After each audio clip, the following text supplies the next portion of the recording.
السلام علیکم خواتین و حضرات، امید کرتا ہوں آپ لوگ خیریت سے ہوں گے۔ خواتین و حضرات، جب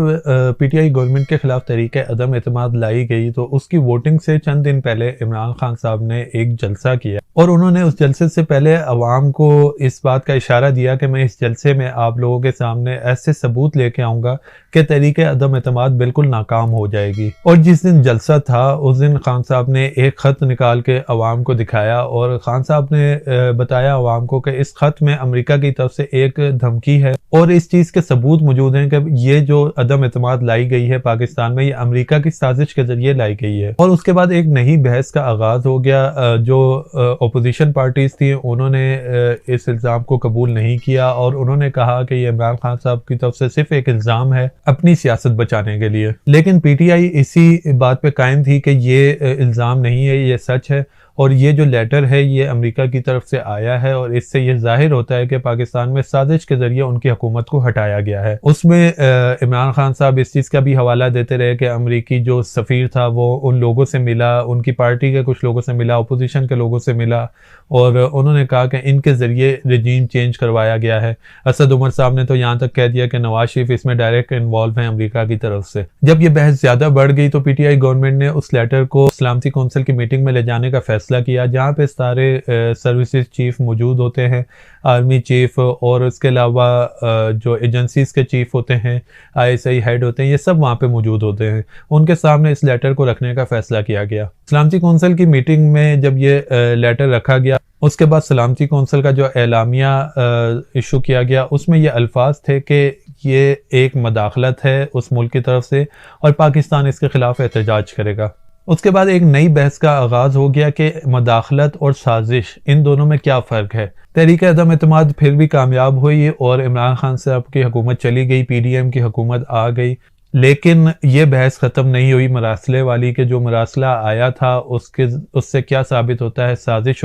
ثابت ہوئی یا مداخلت ثابت ہوئی، اور یہ ایک بحث سوشل میڈیا پہ چلتی رہی۔ پی ٹی آئی کا یہی بیانیہ تھا کہ یہ ایک سازش کے ذریعے ان کی حکومت کو ختم کیا گیا ہے، تو پی ڈی ایم کی گورنمنٹ نے یہ فیصلہ کیا کہ ان کی گورنمنٹ بھی اس لیٹر کو سلامتی کونسل کی میٹنگ میں لے کے جائے گی اور جتنے بھی اس ملک کے اعلیٰ ادارے ہیں ان کے سامنے اس لیٹر کو رکھا جائے گا اور ان کی رائے اور ان کی فائنڈنگز لی جائیں گی اس لیٹر کے بارے میں۔ خواتین و حضرات، ایک چیز اس میں سمجھنے کی ہے کہ ملک کے جتنے بھی دفاعی معاملات ہوتے ہیں، ملک میں جتنی بھی سازشیں ہو رہی ہیں اور ملک کی جتنی بھی سیکورٹی کا معاملہ ہے، اس کی ذمہ دار اس ملک کی ایجنسیز اور آرمی ہے۔ اگر ملک میں کوئی چیز ایسی ہو رہی ہے اور ہماری آرمی کو نہیں پتا یا ہماری ایجنسیز کو نہیں پتا تو اس کا مطلب یہ ہے کہ ہماری ایجنسیز اور ہماری آرمی وہاں پہ فیل ہو چکی ہے، لیکن ہماری ایجنسیز اور ہماری آرمی نے اس چیز کو دوبارہ کلیریفائی کیا کہ یہ کسی بھی قسم کی سازش نہیں تھی، ایک زبانی مداخلت تھی، یعنی اپنے الفاظ کے ذریعے امریکہ کے سفیر نے پاکستانی سفیر سے کچھ ایسے الفاظ کہے جو کہ نامناسب تھے اور مداخلت کے مترادف تھے۔ سلامتی کونسل کی دوسری میٹنگ میں جو سفیر موجود تھے انہوں نے بھی بریفنگ دی اور اس کے بعد ہی یہ پریس ریلیز جاری ہوئی جس میں مداخلت ظاہر کی گئی اور کسی بھی قسم کی سازش سے انکار کیا گیا۔ سلامتی کونسل کی دوسری میٹنگ کے بعد اس بحث کو ختم ہو جانا چاہیے تھا، لیکن یہ بحث پھر بھی ختم نہ ہوئی اور وقتاً فوقتاً یہ چلتی رہی اور پی ٹی آئی کا نئے الیکشنز کا جو بیانیہ تھا وہ اس چیز پہ بیس کرنے لگا کہ ان کی حکومت کو امریکہ نے ہٹایا ہے، اور اس چیز کا ان کو بہت فائدہ بھی ہوا کیونکہ وہ لوگ جو پی ٹی آئی کے 3.5 سال کی حکومت دیکھ کے اس سے متنفر ہو چکے تھے، پی ٹی آئی کی کارکردگی پہ ان کو اعتبار نہیں رہا تھا، وہ بھی امریکہ کی مداخلت یا امریکہ کی سازش کا سن کے دوبارہ سے پی ٹی آئی کو سپورٹ کرنے لگے، بلکہ نہ صرف وہ لوگ سپورٹ کرنے لگے،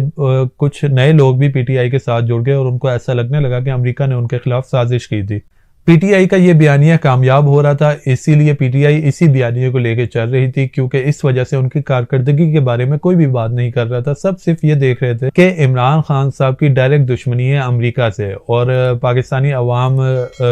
کے دلوں میں تو شروع سے بٹھایا جاتا ہے کہ امریکہ پاکستان کا ایک بہت بڑا دشمن ہے۔ کسی حد تک یہ بحث دب چکی تھی کہ مداخلت ہے یا سازش ہے، لیکن کچھ دن پہلے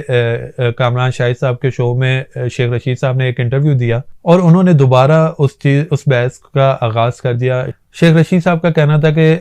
سلامتی کونسل کی میٹنگ میں خود موجود تھا اور کسی بھی آرمی چیف یا سروسز چیف نے یہ نہیں کہا کہ یہ سازش نہیں تھی۔ میں اس میٹنگ میں موجود تھا ایز اے وزیر انٹیریئر منسٹر، کسی نے نہیں کہا یہ غلط ہے۔ میں خدا کو گواہ بنا کے کہتا ہوں کہ سب نے کہا کہ یہ ہاں یہ درست ہے، یہ آیا ہے۔ یہ باتیں اب شروع ہوئی ہیں کہ یہ غلط تھا، یہ جھوٹا تھا، یہ کاغذ تھا، یہ لفافہ تھا، یہ چٹھی سجنوں کی تھی. تمام چیف اس میں موجود تھے جس میں یہ مراسلہ پیش کیا گیا اور اس کو بالکل درست قرار دے دیا گیا اور اس کا جواب دینے کا فیصلہ کیا گیا. شیخ رشید صاحب کے اس بیان کے بعد D G I S P R اسی شو میں آئے اگلے دن، اور D G I S P R نے یہ کنفرم کیا کہ ہم لوگوں نے یہ واضح کر دیا تھا کسی قسم کی کوئی سازش نہیں ہوئی، کیونکہ ہماری ایجنسیاں ہر وقت ملک کی سلامتی کے لیے ہی کام کر رہی ہوتی ہیں. تو ہم لوگوں نے اس میٹنگ میں یہ واضح کر دیا تھا کہ کسی قسم کی کوئی سازش نہیں ہوئی. کہ میں صرف یہ کہوں گا کہ اپنی رائے رکھنے کا حق ہر ایک کو ہے، مگر حقائق کو مسخ کرنے کا اور جھوٹ کا سہارا لے کر اداروں اور شخصیات کی ساکھ کو نشانہ بنانے کا حق کسی کو نہیں ہے.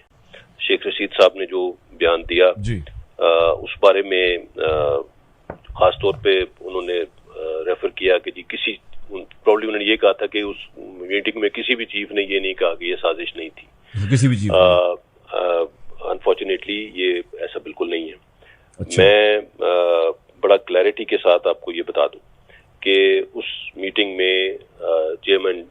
Joint chief of staff committee, تینوں سروسز چیفز اور ڈی جی ایس آئی تمام موجود تھے، اور اس میٹنگ میں بہت واضح طور پہ بہت مفصل انداز میں شرکاء کو یہ ایجنسیز کی طرف سے اپڈیٹ کیا گیا، یہ بریف کیا گیا کہ کسی قسم کی کوئی سازش یا اس چیز کے کوئی شواہد، کوئی ایویڈنس نہیں ہے. ایسا کچھ نہیں ہوا، اور ہماری ایجنسیز دن رات یہی کام کرتی ہیں. وہ 24 گھنٹے پاکستان کے دشمنوں کے عزائم کو خاک میں ملانا ہی ان کا کام ہے، اور 24 گھنٹے وہ پاکستان کے خلاف ہونے والی سازشوں اور ان چیز کا ادراک رکھنا اور ان کو کاؤنٹر کرنا، یہ ان کا کام ہے. خواتین و حضرات، میری رائے میں جو ملک کے سلامتی کے معاملے ہیں، سازش یا سیکورٹی کے معاملات، اس میں آرمی کی رائے حتمی ہونی چاہیے. آرمی کی رائے اور ایجنسیز کی رائے آخری ہونی چاہیے. آپ کو آرمی کے سیاست میں جو رول ہے اس سے تو اختلاف ہو سکتا ہے، لیکن آرمی جو ہمارے ملک کی سیکورٹی کر رہی ہے، یا بارڈر پہ جو جوان کھڑے ہیں، یا جو ایجنسیز ہماری کام کر رہی ہیں، ان کی نیت پہ آپ شک نہیں کر سکتے کہ وہ ملک کے خلاف جائیں گے یا ملک کے خلاف ہونے والی کسی بھی سازش میں شامل ہوں گے یا اس سے آنکھیں چرائیں گے. اب D G I S P R کے اس بیان کے بعد اس بحث کو ختم ہو جانا چاہیے تھا، لیکن یہ بحث ادھر بھی ختم نہیں ہوئی، کیونکہ اس پورے اعلامیے پہ پی ٹی آئی کا ایک سیاسی بیانیہ کھڑا تھا، اور اگلے الیکشن میں ان کو ووٹ چاہیے، تو وہ اس بحث کو ختم نہیں کرنا چاہتے. اگلے دن ہی اسد عمر صاحب اور شیریں مزاری نے ایک پریس کانفرنس کی. انہوں نے کہا کہ D G I S P R اپنی رائے نہ دیں اور سیاسی معاملات میں نہ شامل ہوں، اور انہوں نے ایک بڑی سخت قسم کی پریس کانفرنس کی آرمی کے خلاف، کیونکہ D G I S P R جو ہے وہ آرمی کے اسپوکس پرسن ہے، یعنی کہ ایک طرح سے جو D G I S P R بات کرتے ہیں وہ آرمی بات کر رہی ہوتی ہے. تو انہوں نے آرمی کو اس چیز پہ شٹ اپ کال دی کہ آپ چپ رہیں اور آپ اس معاملے میں نہ بولیں. میری سمجھ سے باہر ہے کہ یہ دوبارہ یہ بات D G I S P R کے پلیٹ فارم سے کرنے کی ضرورت کیا تھی. خود ہی D G I S P R صحیح کہتے ہیں کہ فوج کو سیاسی معاملات سے دور رکھیں، سیاسی پارٹیوں سے وہ اپیل کرتے ہیں کہ فوج کو نہ سیاست کے اندر داخل کریں. بالکل ٹھیک بات ہے. اب یہ امپورٹڈ حکومت مداخلت سے آئی ہے، سازش سے آئی ہے، یہ نہیں آئی ہے. یہ سیاسی پارٹیوں کو آپس میں ایک دوسرے سے بات کرنے دیں. پھر عمران خان صاحب نے بھی ایک بیان دیا، اور عمران خان صاحب کا بھی یہ کہنا تھا کہ D G I S P R سیاسی معاملات میں نہ بولیں. اب میرا سوال یہ ہے، کیا یہ D G I S P R فیصلہ کریں گے کہ یہ سازش تھی یا نہیں؟ ان کا تو ایک پوائنٹ آف ویو ہو سکتا ہے، وہ فیصلہ تو نہیں کر سکتے. تو اب کون فیصلہ کرے گا کہ یہ سازش ہے، مداخلت ہے؟ ہمیں تو پتہ ہے سازش ہوئی ہے، لیکن ایک پراپر انویسٹیگیشن ہونی چاہیے تھی، جو ہوئی نہیں ابھی تک. تو کوئی نہیں کہہ سکتا، D G I S P R یہ نہیں کہہ سکتا کہ سازش ہے یا نہیں ہے. وہ یہ مداخلت تو سب نے مان لیا نا کہ مداخلت ہے. ایک ہی طریقہ ہے، ہمارے چیف جسٹس صاحب اس کے اوپن جوڈیشل کمیشن میں ہیئرنگ کروائیں، کلوز ڈورز میں ہم کوئی نہیں مانیں گے. اس کے اندر پھر جو بھی فیصلہ ہوتا ہے پتہ چل جائے گا کہ صرف مداخلت تھی یا سازش بھی تھی.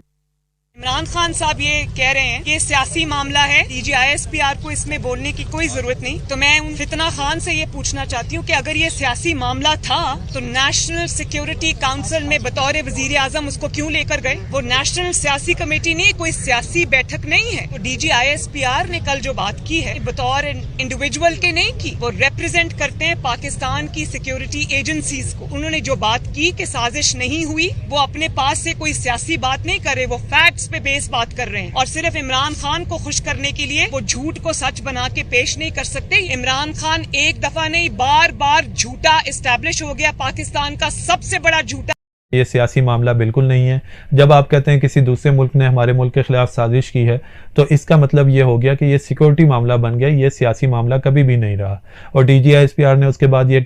کلیئر بھی کیا کہ میں نے کوئی سیاسی رائے نہیں دی, نہ اپنی رائے دی ہے. جو ہمارے ادارے کی, ہماری ایجنسیز کی فائنڈنگز ہے میں نے وہ آپ لوگوں کو کلیئر کی ہیں. جن صاحب نے کال کیا اور یہ ایک آج بیان بھی دیا اسد عمر صاحب نے, تو آئی تھاٹ کہ میں اس کو کلیریفائی کر دوں. میں نے کسی قسم کا سیاسی بیان نہیں دیا. میں نے ایک clarification the on behalf of the services chiefs of Pakistan armed forces. پچھلے ہفتے ایک پروگرام میں پچھلی گورنمنٹ کے ایکس انٹیریئر منسٹر صاحب شیخ رشید صاحب نے ایک سوال کے جواب میں یہ کامنٹ دیا تھا کہ جو نیشنل سیکورٹی کمیٹی کی میٹنگ ہوئی اس میں کسی بھی سروس چیف نے یہ نہیں کہا کہ سازش ہوئی ہے, جو کہ directly was in a way trying to convey کہ جیسے وہ ان کو ان کے نمائندے کے طور پہ بات کریں. سو دیٹ از وائی میں اس لیے ضروری سمجھا کہ اسی پروگرام میں جا کے میں نے اس چیز کو صرف کلیریفائی کیا کہ سروسز چیفز کے بہاف پہ, اور ان کا اسپوکس پرسن میں ہی ہوں, اور اگر ان کے بارے میں کوئی اس طرح کی کوئی بات کی جاتی ہے تو I am suppose to clarify that. یہ جو معاملہ ہے اس کو آپ لوگ کیسے دیکھتے ہیں؟ یہ ایک پولیٹیکل ایشو تھا کہ ایک نیشنل سیکیورٹی کا ایشو تھا جس کے اوپر آپ لوگوں نے اپنا سٹانس دیا؟ دیکھیے نیشنل سیکورٹی کا ایشو تھا نا, اسی لیے تمام سروسز چیفز کو بھی اور DGI کو بھی وہاں پہ بلایا گیا. اور جب اتنا ہائیسٹ لیول پہ جب بلایا جاتا ہے, جب اتنے ہائیسٹ لیول کا, this highest national security forum of the country, اور اس میں ایجنڈا پہلے سے اسٹیٹڈ ہوتا ہے کہ کس لیے یہ میٹنگ ہو رہی ہے, تو اس کے لیے تمام شرکاء جو ہے, خاص طور پہ جو سروسز چیفز ہیں اور DGI وہ اپنی ان پٹ لے کے جاتے ہیں, اور وہ ان پٹ ہوتی ہے وہ انٹیلیجنس بیسڈ انفارمیشن ہوتی ہے, وہ رائے نہیں ہوتی. کسی نے یہ بھی آج کہا کہ یہ وہ ان کی رائے ہے, یہ ہماری رائے ہے. میں سروسز چیفز کے بہاف پہ یہ چیز آپ کو بتا سکتا ہوں کہ یہ رائے نہیں تھی, یہ انٹیلیجنس بیسڈ انفارمیشن تھی. تو خواتین و حضرات, اس وقت جو ماحول بن چکا ہے وہ ایسا ماحول ہے کہ PTI فوج کے بالکل سامنے آ کے کھڑی ہو گئی ہے, اور فوج کی طرف سے ایک بیان آتا ہے اور PTI اس کو رد کرتی ہے, اور PTI اپنا ایک بیان دیتی ہے اور فوج اس کو رد کر کے اپنا بیان دیتی ہے. اور یہ اس وقت جو ہے ملک میں یہ موجودہ صورتحال چل رہی ہے, اور مجھے ایسا لگتا ہے کہ یہ چیز ملک کے لیے نقصان دہ ہے کہ ہم اپنی آرمی کے خلاف بیان دے رہے ہوں, کیونکہ اگر کوئی لیڈر کسی پارٹی کا بیان دے رہا ہوتا ہے تو اس کے فالورز بھی آرمی کے خلاف ہو جاتے ہیں, اور کسی بھی ملک کے لیے بہتر نہیں ہے کہ عوام آرمی کے خلاف ہو یا کوئی بھی پارٹی آرمی کے خلاف بولنا شروع کر دے. آرمی اور جتنے بھی سیکورٹی ادارے ہیں وہ ہمارے ملک کی سیکورٹی کے ضامن ہیں, ہمیں ان کو سپورٹ کرنا چاہیے اور ان کو مضبوط کرنا چاہیے, اور ان کی جو فائنڈنگز ہیں ان پہ ہمیں اعتبار کرنا چاہیے. سیکورٹی کے معاملے میں تو ضرور, آپ سیاسی معاملے میں بالکل نہ کریں, لیکن سیکورٹی کے معاملے میں آپ کو ان پہ اعتبار کرنا بہت ضروری ہے. اس ویڈیو کو یہیں اینڈ کرتے ہیں. اللہ حافظ.